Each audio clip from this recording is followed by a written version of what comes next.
Marcelo, de 47 anos, tinha entre 10 a 13 anos na época da ditadura militar. Residia em Santo André, mais especificamente no bairro do Jardim do Estádio. Hoje em dia Marcelo vive em Santo André, ainda no bairro Vila Assunção. Hoje vamos fazer uma pequena entrevista para Marcelo, fiquem com o nosso vídeo.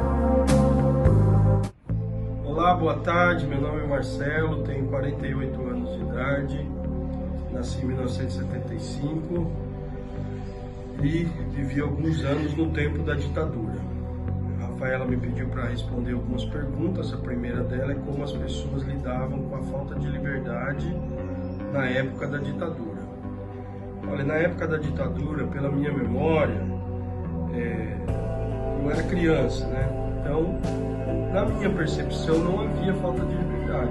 Você podia ir e vir de maneira natural e você brincava normalmente, né? Nessa época até eu trabalhava e tinha regras rígidas, né?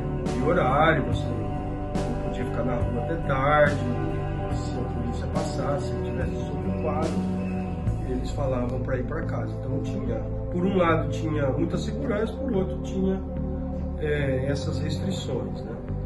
Com relação na cultura, o que mudou na cultura durante esse período, me parece que dentro dessa mudança é a mudança de um país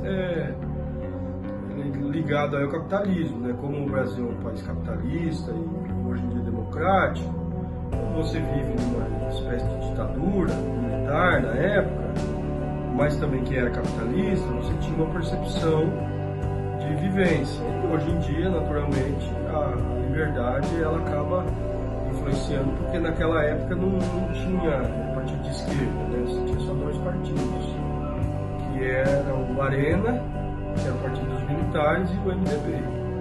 Então você acaba que por exemplo, esse espectro de esquerda que nem existe hoje em dia, PSOL, PT, esses partidos, o Partido da Causa Operária mesmo, esses partidos não existiam naquele tempo, porque esse viés sociológico ele era proibido, ele foi ser alavancado apenas na década de 90 com o surgimento do PSDB.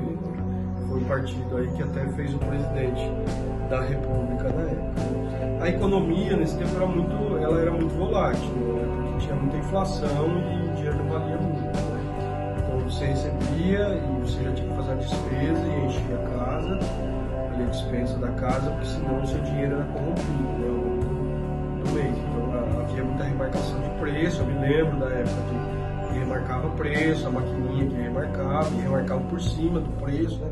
Então colocava o preço num produto e depois tinha que remarcar dentro de 2, 3 dias, ou às vezes remarcava num dia e no outro dia você tinha de remarcar porque tinha muita inflação.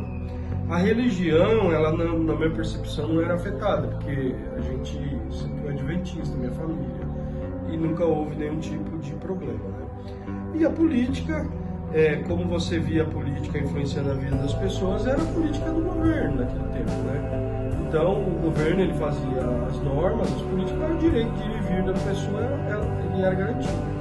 Mas é só mesmo a questão aí de quem era de esquerda ou tinha um viés muito de esquerda, que o governo realmente ele ia atrás, perseguia, né? Mas para o cidadão comum, se ele estivesse trabalhando com uma carteira profissional no bolso, não havia nenhum problema. Espero ter ajudado. Um abraço.